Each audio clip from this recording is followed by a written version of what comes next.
watch this? How? Ew, How do you watch this? Dude, I'm gonna pee my pants. Hi, you're listening to How Do You Watch This, a movie review podcast where each week we recommend a movie in the genre we love, but they don't.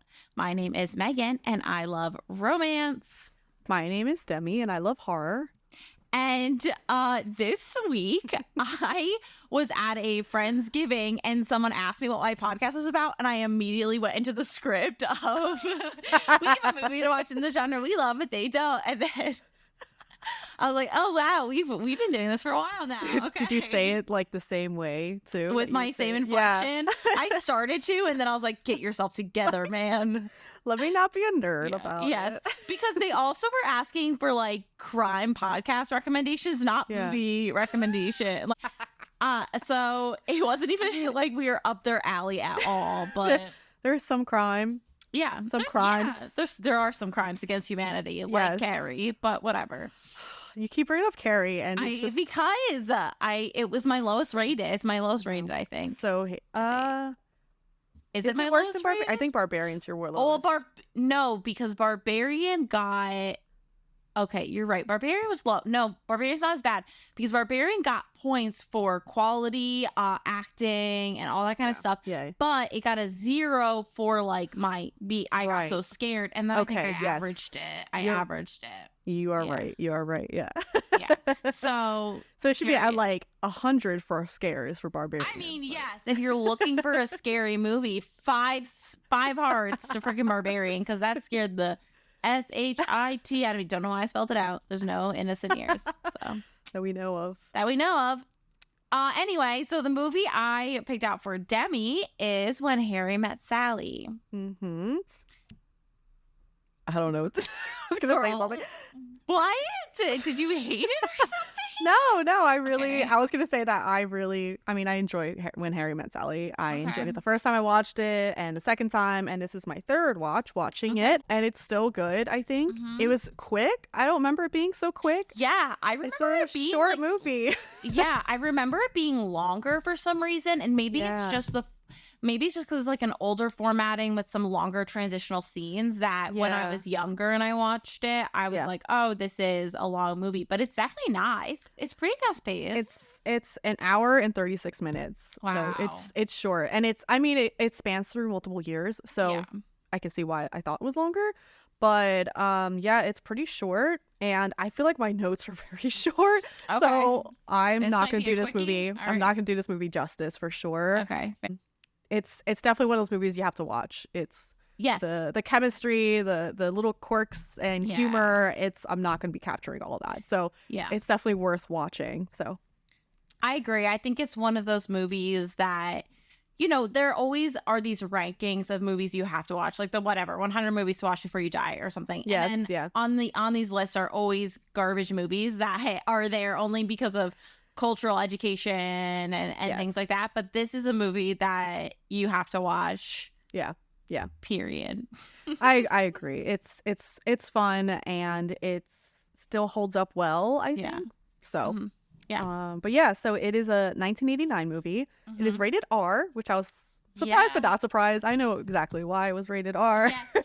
But it's also it's funny because there's these things about older movies. Like we were watching Beetlejuice, and he was able to use the F word, and it didn't get a bad. It was a PG rated movie. Yes.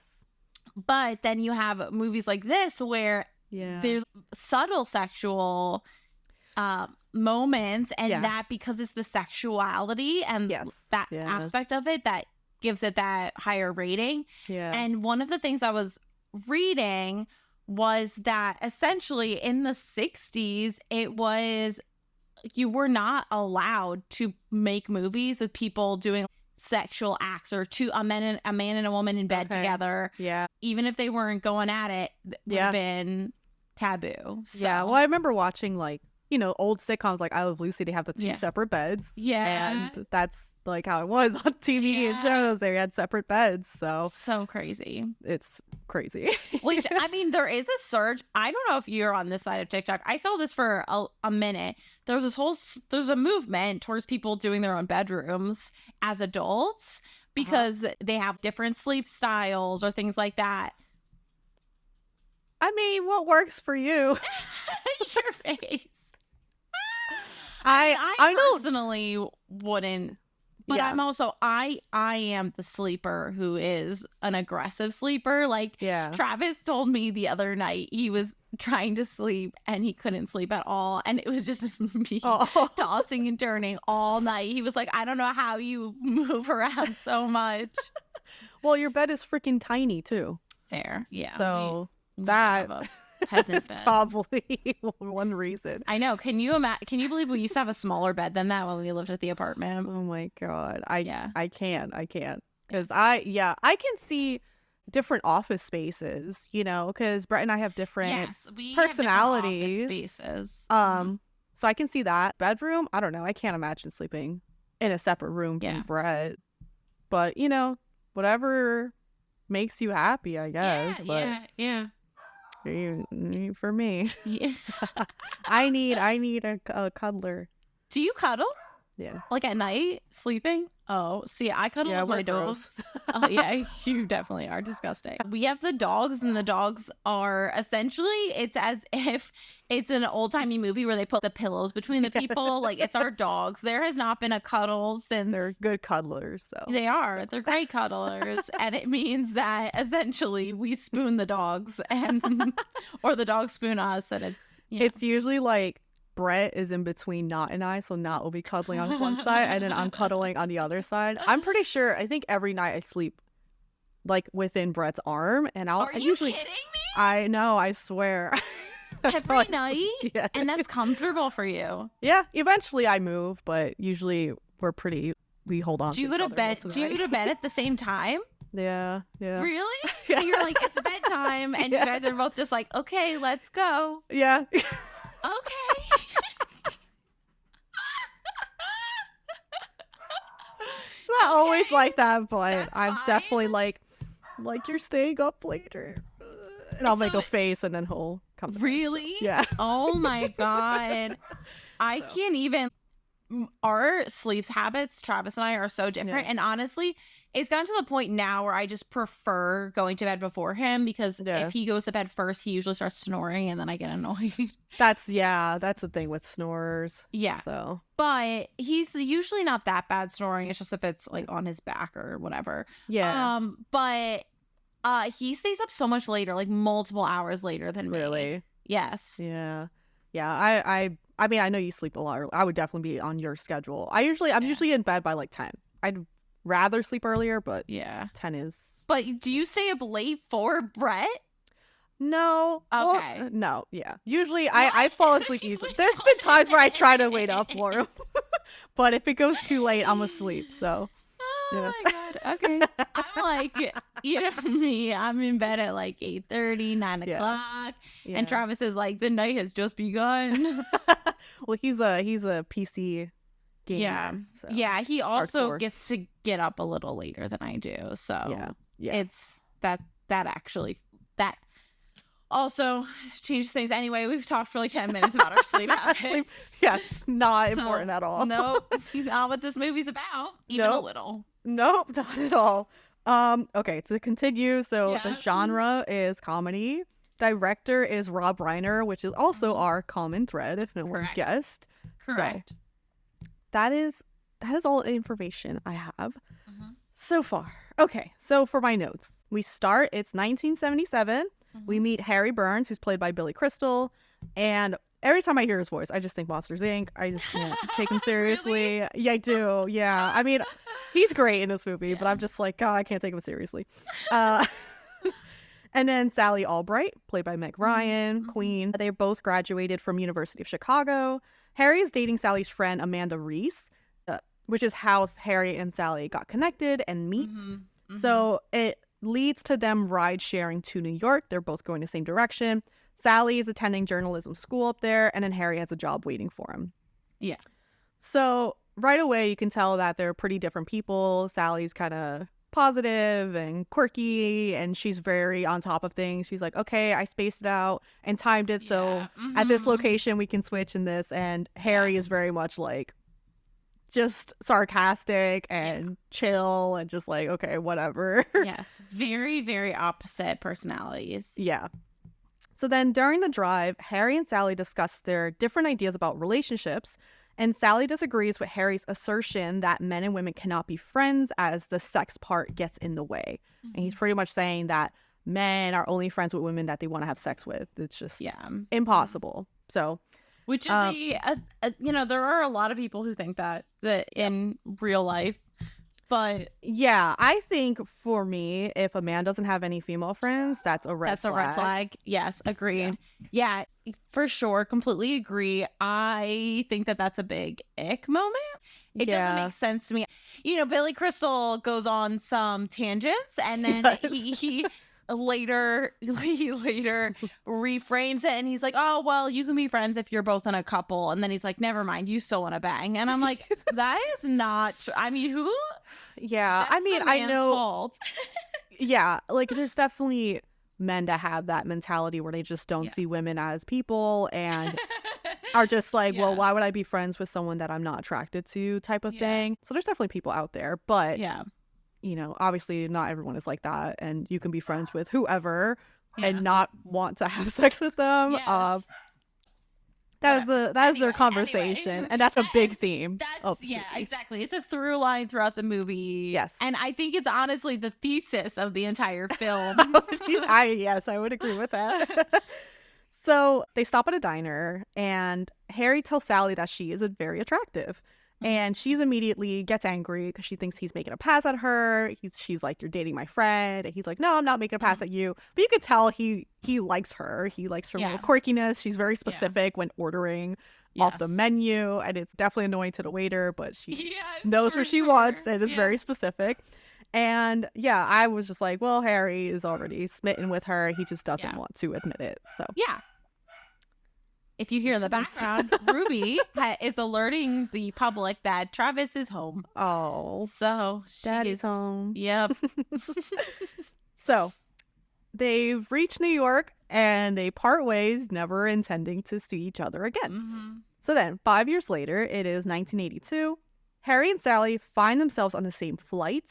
Sally is dating Harry's neighbor, Joe. So Harry sees them kissing. He ends up recognizing Joe immediately instead of Sally, like you would think.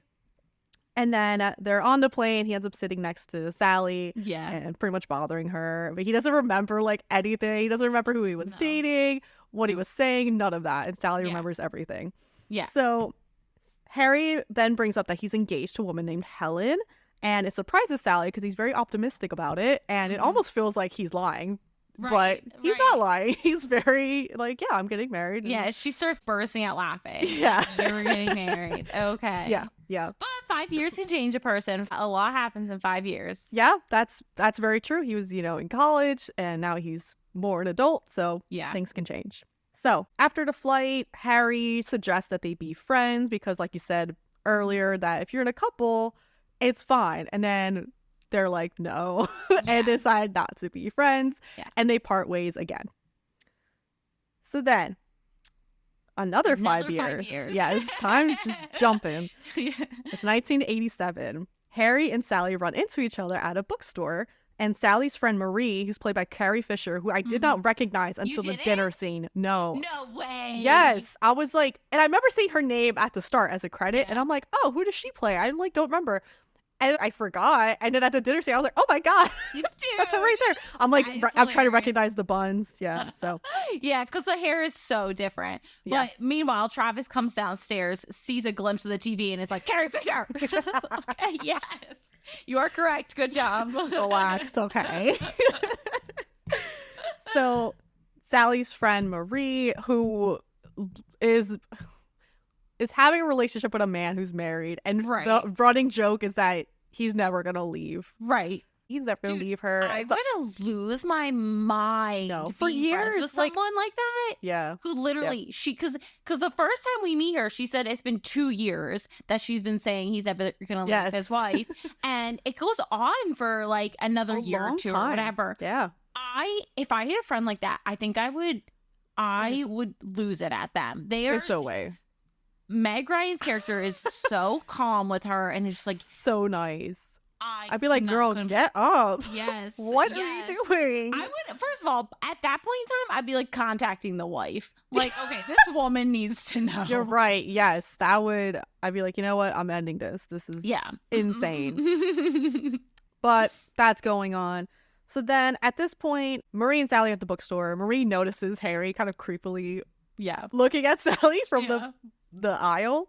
And so he ends up coming up to her and they end up going to get coffee together and they talk about the relationships. So then Sally broke up with Joe because she realized that after a while she did want marriage and she did want kids and Joe did not want that. So they broke up and then Harry's wife divorced because she left him for another man. And which is really upsetting. And Harry seems to be very hurt by this still and he's really like into Helen, right? Helen? Yeah. Helen, and Sally seems to be fine getting over Joe. She's like, you know, I did it for me and I'm fine. Everything's fine. And, you know, we find out later it's not fine.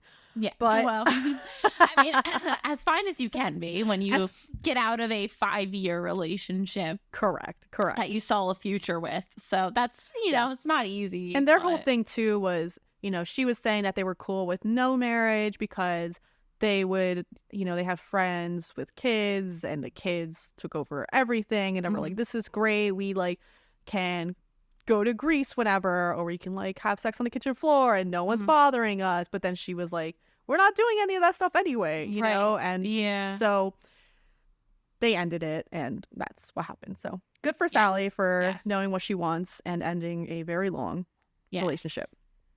Agreed. So they finally, Sally and Harry. Harry and Sally, we'll say Harry and Sally, decide to pursue a friendship finally after so long. And then they end up having late night phone conversations. They discuss their love lives together. They go to dinner. They spend time. So they have a very good friendship. They're very fun together and they make, you know, jokes all the time. And it's a very positive relationship that they have because they can talk to each other about relationships and get that other person's thoughts and perspective. So that's great for them. And then during a New Year's Eve party, Harry and Sally are there as each other's dates. They promised that they would be each other's dates if they didn't have one. And so they're starting to grow attraction for each other. Obviously, I believe Harry liked her from the very start. But at this point, they are growing more attracted to each other. And they're having like an awkward, short midnight kiss. And we're just like, cool. Happy New Year. It's like the kind of peck that you get, like, it's like, I don't even know. I don't know who you would peck on the lips like that. Parents that are weird with their kids. It was almost like a platonic sort of, you know, non-intimate kiss. Exactly. Yeah, they're just like, oh, little kissy. Yeah. You know, you kiss your friends. Yes. I kiss all my friends on the lips. You know, I definitely. So at this point, they end up trying to set each other's best friends with each other. Sally. Sally is trying to set up Harry with her friend Marie. Okay. Yeah. And then Harry tries to set up Sally with his friend Jess. Thank you. Yes. Who's played by Bruno Kirby. If just throwing him in there. Yeah.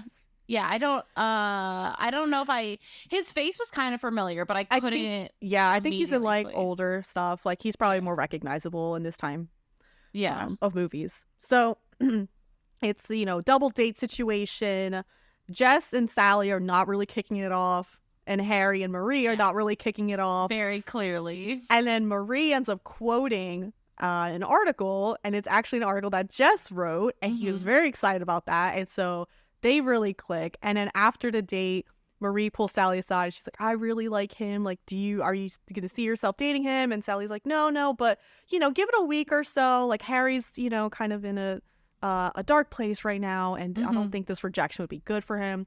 Meanwhile, Jess and Harry have the same conversation. And Harry also tells him, like, give it a week or so because Sally's, like, in a dark place. Yeah. And so they all kind of meet again, and then Jess is like, oh, like I'm probably gonna go home and call a taxi, and Marie's like, me too, and they immediately run off together into a taxi, and it's like probably one of my favorite scenes. It's so funny. So good. I love it. So I realized I completely skipped the most important part of the movie. What?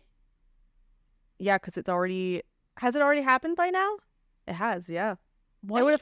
You jumped to the wedding? No, the diner scene. Not the diner, the restaurant scene. You skipped it? Yeah.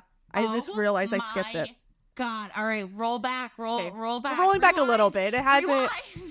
It's not that far back. It's at the time where, Harry and Sally are friends and hanging out and all the time. And so they go have dinner at a restaurant. They're talking about sex and stuff. And Harry is very confident that no woman has ever faked an orgasm with him.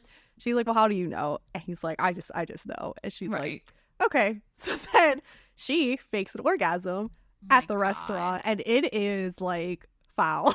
It is. Dude, the relief I felt when they kept panning away from her face because you like at the patrons, because being focused on her expressions as she does it, it's like, oh my God, stop. You're in public. She keeps going. Crazy. Yeah. And it's loud. And I just can't imagine anyone doing that for that long without getting kicked out because there's no way. Like, I know it's New York, but. Right. But no still, way. The whole entire restaurant was silenced by her. Yeah. Do you want my fun fact about this scene now or later? Sure. I was just gonna say that another memorable line is a woman saying, I'll have what she's having as to the waitress. Yeah, that's number 33, I think, on the AFI's most quotable whatever. Awesome. So essentially, this whole scene was kind of a brainchild of everyone who was working on the film together. So the original scene, they were just supposed to be talking about how women can fake orgasms. And then essentially Meg Ryan was like, I think that who Sally is as a character, she's kind of goofy, that she would just show off and show him what it's like to fake an orgasm. And I think it would be in public. And so because of that, they set the scene in the deli and did, the whole thing that we just went over. And Meg Ryan was understandably nervous because she's doing it in front of hundreds of people. And Rob Reiner was encouraging her to, do more, go bigger, whatever. Meanwhile, the lady who says the quote is Rob Reiner's mommy. That's his mom. Oh my God. Yes. I love that. In front of his mom, which just God. Insane. And that line was Billy Crystal's idea. It was his idea for her to say, I'll have what she's having. That's great. So there is a lot in this movie of improvisation from, Billy Crystal, which we know already because we watched The Princess Bride. Billy Crystal is the king of improv. He really loves to play around with the characters and their lines and things like that. And there's a lot of different improvisation that happens in the movie. But I think that, this wasn't improv. It was, they thought it through and they talked it out. But later on, there are scenes that come up. If you bring them up, I will tell you if it's improv. Okay. And if not, I will tell you at the end. Okay. Yeah, no, there's really good chemistry. I feel like Billy Crystal's just really good at having good chemistry with everyone. He's just naturally funny and quirky. And so, so this is my most memorable, obviously. It's also, I don't want to say it's my deleted scene, but I kind of also wanted to delete it because it's just like so awkward. It's so... Because it's one of those scenes that you're put in that position and you feel uncomfortable. And it's kind of like... I feel like if I was there and that was happening, I would not be able to look away. It feels like you're there. Like you're watching, it's just like, I feel like I'm in that restaurant right now, just witnessing this. And it's just like, what do you do? Apparently, when this movie came out and it was released in select theaters, and in one of the first viewings, I believe it was Nora Ephron was sitting in the audience. And only the women were laughing at first at this. And she was like, she didn't know if the men just didn't get the joke because they didn't understand that women fake orgasms sometimes. Or if they were just waiting for permission to laugh. Yeah. But either way, it was just, it is very female centered scene. I don't know if I would have laughed my first watch of it. I think I would have cringed. I don't know. Yeah. I think I would have like laughed at first, but then I would be like, oh my God, it's going too long. It's still going. It's still happening. This is too much. But yeah, I can't even imagine this scene happening not around people. Like if she was to fake an orgasm just with him, the two of them, I think that would be more. I would have died watching that. Yeah, actually. that would have been. that would have been horrifying. But also, so yeah, original. Yeah, yeah. No, I'm sorry, I can't. It wouldn't have been able to. It had to happen the way it happened. Otherwise, it would not happen because I mean, the only thing that would have felt too intimate. Yes, yeah. It's like, okay, just have sex, I guess.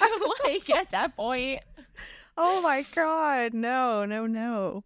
Ugh. So that scene is, what's people remember this movie for the most.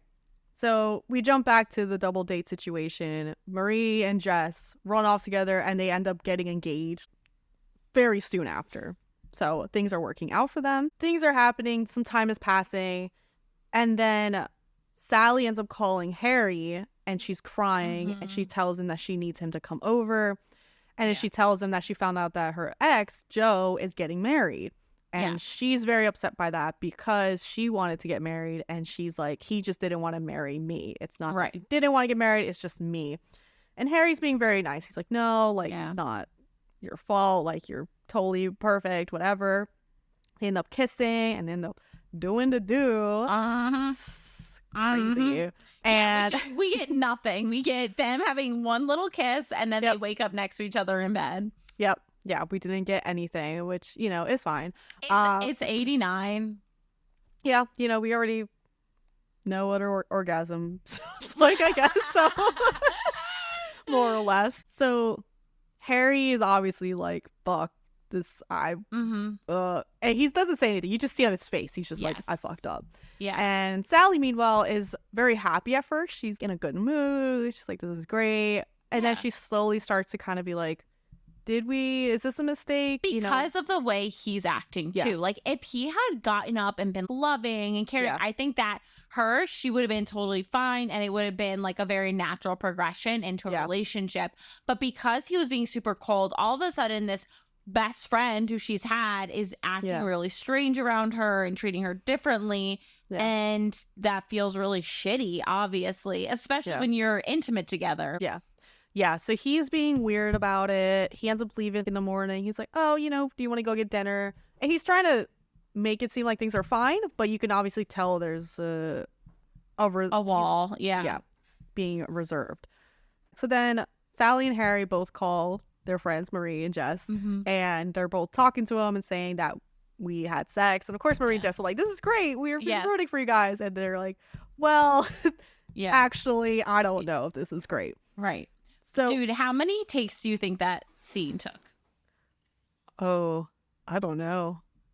60. 60 takes? 60 takes How? to get that scene. Because they had to make the timing right. They had to get the timing right. It was, there's like 2 conversations happening at once. Yeah. There's 3 different like filmed aspects of it. So that's fair, a lot, which is absolutely nuts. Yeah. Yeah, because the way it's framed in a movie is you see Harry on the phone on the left side. In the middle is Jess and Marie in bed, and they both pick up their separate phones. Yeah. And then Sally's on the right side on a phone. So you see all 4 of them, and so it's 3 different locations. Also, imagine having 2 different phone lines back in the 80s. Like, bougie much. Fancy next to the bed. Yeah. Okay. We see you. It looks like they have some money, so. Yeah, fair. So then at dinner, Sally ends up admitting maybe this was a mistake, and Harry quickly is like, yes, I'm so happy you said that. And Sally's immediately like disheartened that he said awkward. That. Yeah, it's almost like if he had been like, I don't think it was a mistake, it would have been this great moment. But he literally immediately is like, yes, you're right. We were wrong. Let's be friends again. Yeah, and she definitely awkward. She says that because, like you said, it was you know, he's acting weird. And so she's thinking like, okay, like maybe it is a mistake. He seems to think it's like a mistake and regrets it. And so she was going to start the conversation and say that first instead of him saying that first. And I don't think she expected him to respond in such a positive way. So then their friendship cools a little bit and then gets into another heated argument at Jess and Marie's wedding reception. Yeah, because it's been 3 weeks and he's upset that she's not really talking to him. Yes. And he's acting like things are fine and she's being cold with him and thinks that, you know, because after all these years hearing how he is with relationships, he's just having sex with women. He doesn't really, you know, he'll say like, oh, the date was horrible, but we still did it. So I think knowing him and knowing how he's been, and then Sally thinking like, okay, I was just whatever, it meant nothing and he regrets it. And so I can see why she was upset. I would also be upset, but that's where she's coming from. And Harry just doesn't want to admit to his feelings at all, which is really rude. Yeah, super rude. So she gives him, are you going to talk about the kitchen scene at all? Or he basically, part of their fight, they have this big fight. Oh, and he implies that he felt bad for her and that's why he had sex with her. And she was like, oh, so it was a pity fuck. And then slaps the shit out of him. Yes. I was like, damn, girl. Was that a real slap? I don't know. I don't know. I didn't see in my notes, but it looked intense. If it wasn't real, they did a really good job faking it. Impressive. Yeah. Well, you know she's good at faking it, so so then Harry's attempting to mend the relationship, but Sally's like, no, we can't be friends anymore. This was it. This marks the end of our friendship. Right. So we skip a year, right? 1988. No. It's a year? It's not a year later, but it's like No, okay, sorry, my notes are wrong. Yeah. It's been like a couple weeks. A couple weeks. Yeah. Because it's between, he's saying at the wedding that, you know, this time between Thanksgiving and Christmas is really hard. Yeah. And we learn at the wedding it's been 3 weeks. So it's a couple of months that they are going through this period of him desperately calling her and leaving her all sorts of messages. And honestly, it's very endearing. He's like singing on the answering machine, things like that. And he is realizing how important their relationship is to him. Yeah. And it's funny, at one point he tells his friend Jess, he's like, yeah, I'm not even trying, you know, she wants to reach out, and then immediately after he's singing to her on the phone, he's like, pick up please. So he's definitely, you know, like you said, he's realizes how much she matters to him, and you know, he doesn't like that she doesn't want to talk to him. So but he's trying. And so then, at the New Year's Eve party, Sally's there by herself. And at first, Harry was like, hey, we said we would go if we didn't have dates. And she's like, no, I'm not your consolation prize. Yeah, exactly. Yeah. So she's there and she's not having a great time.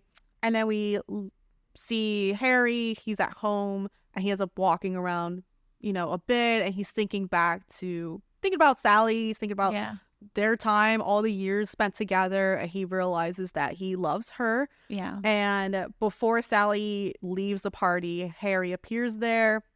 He declares his love for her, and she's like, you're only here because you're lonely. You don't actually mean that. And then he ends up giving a confession, which I will read because it's a really good one. Yes. Okay. I love it. It's so good. I know. So he tells her, I love that you get cold when it's 71 degrees out. I love that it takes you an hour and a half to order a sandwich. I love that you get a little crinkle above your nose when you're looking at me like I'm nuts. I love that after I spend the day with you, I can still smell your perfume on my clothes. And I love that you're the last person I want to talk to before I go to sleep at night. And it's not because I'm lonely. It's not because it's New Year's Eve. I came here tonight because when you realize you want to spend the rest of your life with somebody, you want the rest of your life to start as soon as possible. And I'm like... So good. Oh my God. Improv? No way. Yeah, isn't that incredible? So good. That was so good. I love it. Dude, every time I hear it, it's like chills. I'm like, I know. I felt my heart. I was like, oh my God. Like, what a confession. That's so fucking cute. Good. I know. I can't believe it was improv. Wow. Yeah, he's impressive. I'm impressed. Yeah. Which I love him mentioning the way she orders a sandwich too, because it's something that I feel like it's a quirk that would probably be really annoying to a lot of people. And throughout the movie, she's doing it like over and over, and you see her ordering her food this way. And he's like, you know, they're on a date. When they're on their double date, he leans over to Jess and he's like, oh, she orders sandwiches in just the best way ever. Like, even the chef wouldn't think to do it this well. And it's like he's actually being sincere and sweet and kind of like enjoying these odd little quirks about her. Yeah. So and I think it's funny because when the very first you know, time they were together at the diner, when she's ordering the sandwich, that's when he tells her that he thinks she's very attractive. And I think that is, I don't know, he just likes this quirk about her. He just thinks she's unique. And so I think that's really cute that he likes that part of her, because it would drive me fucking crazy. I'd be so embarrassed. I know. Which apparently is inspired by Nora Ephron herself. Apparently she's a very picky eater and she likes what she likes. Yeah. I mean, you know, but I get it. I understand you like things the way you like things, but I'm also very much like just give it to me how you think it should be given to me. Yeah, I'm literally like, I feel awful having to say, pickles, please. Like, I'm like starting to cry. Yeah. I am so sorry to do this. I had to send food back one time, and it was because I ordered waffles and they were uncooked in the center. Oh. And I felt really bad sending it back, but it was just like, it was just dough. Like, I couldn't eat that. Well, I regretted it because they brought it back to me basically charred. The next waffle they gave me was hard as a rock, and I was like, I didn't want to send it back. I'm really sorry. Well, that's really rude of them. Yeah, that's the only time I've ever done that. Where was it? Oh, the place closed down. Yeah, okay, closed down. They're not functioning anymore. It wasn't good. Like, it wasn't good. You know, it was very much like Golden Corral style. Okay. I can't remember it. I don't even remember the name of the place at this point, but yeah, they're out of business, rightfully so. Makes sense. Yeah. So this confession happens. Sally's crying and she tells him she hates him multiple times, but she really means that she loves him. And they kiss. Duh. How can you hate someone after that confession? So then Harry and Sally end up marrying 3 months later, exactly 12 years and 3 months after their first meeting. And throughout the film, I didn't mention, but there's couples speaking. It's like interspersed segments of older couples talking about how they met. And you're probably going to say this, but they are true stories gathered by Nora Ephron, who co-wrote, and they are reenacted. You couldn't help yourself. You had to look it up. No, I just had to write it down, but yeah. It's so cute. Yeah. Because I was like, I feel like these are real. Yeah. But I thought the couples were real, but they are reenacted. So yeah, they are actors reading the stories that were given by real couples, which is, I mean, that's fine. I guess it gives it a different look, you know, whatever. But I do think, I was wondering too when I was watching it, are these real? And so I'm glad that I didn't even think to look it up. I just stumbled on that fact when I was doing my research, and I'm so glad that they are real, because I think it's cute. Yeah, it is really cute, and it's really old couples, and a lot of it was like, we knew each other since forever, or we were high school sweethearts, and the one was an arranged marriage, which was interesting, and he snuck off into the garden to see her before. Make sure that he liked the way she looked. And then the last couple is Harry and Sally talking before the closing credits. So that is the movie of That's the movie When Harry Met Sally. So good. So fun facts now or later? You can do them now. Okay. So there's a lot of interesting things about this movie, in part because I think it's just very artistic in a lot of ways, and it was a passion project for the people who worked on it, and it just seems like there was a lot of intentionality behind their choices. Originally, the director Rob Reiner didn't want it to have, actually that's not even correct, it's not just him. Originally they agreed, Rob Reiner and Nora Ephron both agreed that it wouldn't have a happy ending, that the most realistic ending would be that they separate and just never see each other again, which is so dark and depressing. I know. So essentially what happens is Rob Reiner has gone through a divorce, at this point in time. Okay. He's kind of influenced a lot, and a lot of Billy Crystal's character is taking aspects of Rob Reiner's own life and his experience as a divorcee. Yeah. And that's being fed into the story a lot. But while he's filming the movie, he fell in love with one of the set photographers, and he ended up marrying her and had his own happy ending. And it was kind of this aha moment for him in going from grieving a relationship to finding a new love. Yeah. And so in that way, he kind of saw the ways that the storyline could work with When Harry Met Sally for them to end up together, which is really cute. Yeah. I don't know what percentage of it is that influenced the ending changing, and how much of it is Hollywood saying, we want a happy ending. Right. Thank God we got a happy ending. I know. I would have been so upset if it was it ended that way, because then it's like devastating. Yeah, because then the whole thing of like, oh, men and women can't be friends, which, they do have sex and they do get together. Yes. But, they did have a really good friendship, and, that would suck if it's just like, oh, we had sex and then now the relationship's completely done. It's forever. That's sad. That's 12 years of friendship. Right. Like at the bare minimum, they would have to stay friends together, because otherwise, what the hell? No, I would have been so upset with that. Yeah. But another amazing fun fact is the tie-ins with future movies that happen for both of the heads of the film. So Nora Ephron is inspired to do her next movie when filming this, because there's that meetup scene in Shakespeare and Company, which is a bookstore, and that bookstore eventually gets closed when a Barnes and Noble opened up, and it inspired You've Got Mail, which Demi loved. Demi gave it 5 stars. You guys don't know this, but Demi absolutely... Why are you lying? Why are you lying to people? Our lost episode, a Nora Ephron film that you watched last year, around this time last year, actually. It was our Thanksgiving episode. Yep. And Demi was unfortunately not a huge fan of it, whatever. I forget what I rated it, but... Not high. It was pretty low. Either in the 1s or 2s. I think it was in the 2s. I don't think I rated it in the 1s, but... Yeah, it was... I mean, I could literally look right now, but that's... It just... too much effort. I don't want to talk about that movie. Yeah. But it was very much like, I lost my bookshop. Well, guess I'll marry the man who destroyed my life. We're not gonna. It was only my mother's. Fight about it. It was only my mother's shop. It's fine. He had enough money to keep me afloat, but you can't fight. You know what? You can't fight City Hall, as my dad says. That's fair. That's fair. Yeah. Anyway, in the movie, there's a scene when Harry is reading a book. Did you notice what book it was? No. It was Misery by Stephen King. Shut up.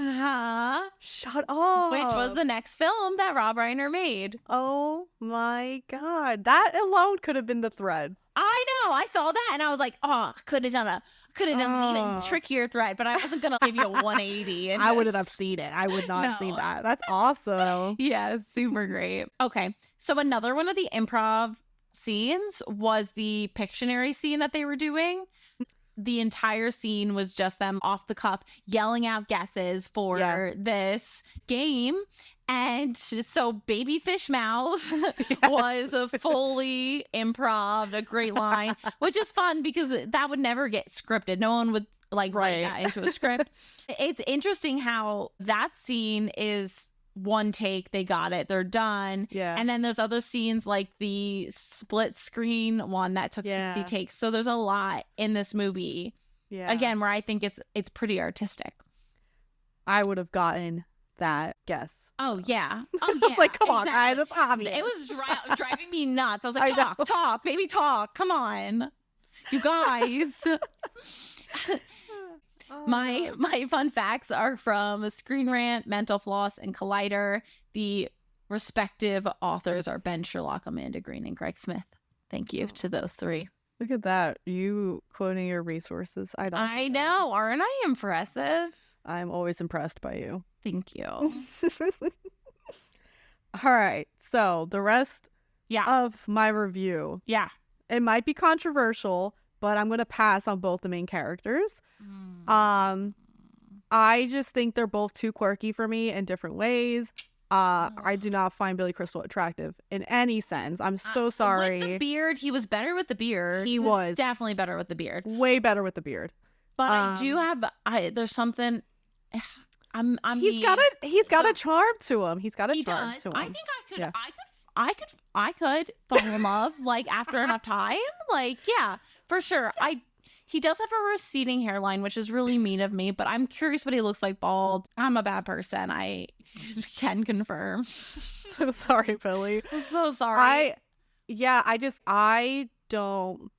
First, if I knew him for that long and I knew how he was with relationships and stuff, I just can't see myself being with him at all. So you're a slut shamer. I am. Oh, Demi. No. It's not the amount. Like, do I have to cancel it? Do I have to like cut this out? Like, we can't let the people know?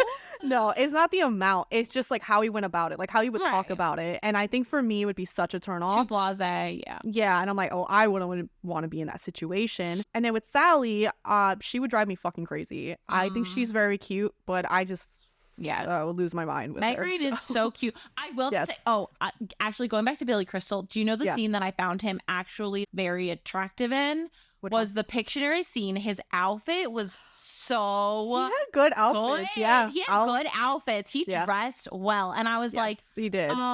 Men take notes because his loose Renaissance shirt with the cuff sleeves and the suspenders. I was like, it was a look. Yeah, he had some good looks in this movie. So it's not completely out of the question, but I think for me, I think it would have come down to just knowing how he is with people, and I just would not. But he was also really sweet to her. Like, he was very good to her. He was, because they were like, he would say to her, you know, they had that argument on the steps, and then he was like, can I just say something? I'm sorry. And then they hugged, and then when she was crying, he's like stroking her hair, and he's like, you're perfect. Dude, come on. I would fall in love, okay? You can be a little ugly if you're that. If you got that much race, dude. I'd say it's more possible with Harry, but I'm gonna stand by my rating. No, he was very sweet with her. Yeah. And you know, it's I can see it. I could see it. Yeah. Side character, I'm not smashing anyone. It's okay. Marie is she's a little crazy. Issues. She's got issues. And then Jess is boring. Yeah, he is. I'm not married, or I'm not having sex with that man. Well, yeah. But Fall in Love, I put it higher. So I put it at 7. Okay. So I think it would have been mostly yes. And the only reservation would have been knowing how he is. But she's different. She's not like other girls. I know, but you can't always think that way, because you might think you're different than other girls, and it's like the second a man gets that, they're like, well, girl, goodbye. Listen, you sound like an 80-year-old woman. Okay, it's the truth. Okay, men aren't gonna buy the cow if they can get the milk for free. Listen, it's true. All right, girl, you don't know the truth of these hungry men out there, okay? You've been lucky enough. You don't know how these men are, okay? They're nasty. They do anything. And then you think you're different. You think you're better than all the quote-unquote trash they've been with. And surprise, surprise, no, you're not different. So I'm just saying, I would have been very, like, reserved. I would have been more reserved on my heart and my feelings, but I could be convinced with that confession, knowing him for so long. I could be convinced at the end, and I'm close to 40, like she said. I love that, dude. That was so funny. So, someday. He's like, when? Someday. Because she was what, 31? She was 32. Yeah. So She's so funny. Yeah. So in the movie itself, by the way, I just looked it up when we started. She was at that time 28. Okay. And he was 13 years older. wow. Yeah, so he was 40. Oh my god. 41, I believe. Yeah. I can't be surprised. How many, we should all these romance movies check the age difference, because really it has to be at least like 10 years for like 90% of these movies. The women are always younger and the men are always older. The only one is so far is Kate and Leopold, where Hugh Jackman was much younger than Meg Ryan in the movie. You know what? I might do a deep dive and actually go through and figure it out. Look it up. That's important information. This is research, okay? So I would recommend this movie, obviously. This is like my next week. Instead of actually working on the Instagram or anything like that, I'm going to spend my time doing this. I'm curious. I have to know. Yeah. Mm-hmm. So recommend, yes, obviously. Hearts, I gave it a 4.6, so it's not full 5, but it's still very good. I definitely recommend it. It's just a fun movie. It's worth watching just to see the quirks and improv of Billy Crystal and Meg Ryan. They're really fun together, and it's another improv scene, which if you watch it, I'm sorry, but you know when he's doing that funny voice and he's like, that was improv. And then at one point Meg Ryan breaks character, laughs, looks off camera towards Rob Reiner, and then he like tells her to keep going, and you can see her just like fall back into character. I actually, now that you say that, she laughed and then just kind of like, okay. Yes. Shook herself into it. Yeah. And and they kept that. So that's really cute. Sorry. Yeah. Anyway, watch the movie.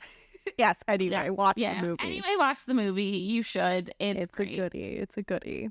So I'm happy that When Harry Met Sally is still solid flick after all it this is. time. It really is. And you didn't ask me, but I'm gonna tell you I would have given it 5.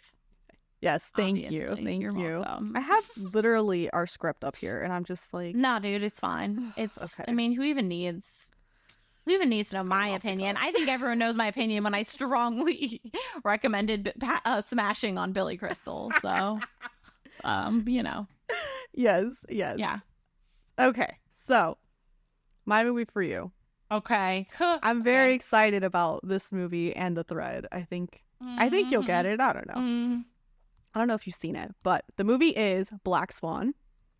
I have not seen it. Okay. I have a vivid memory of when it came out.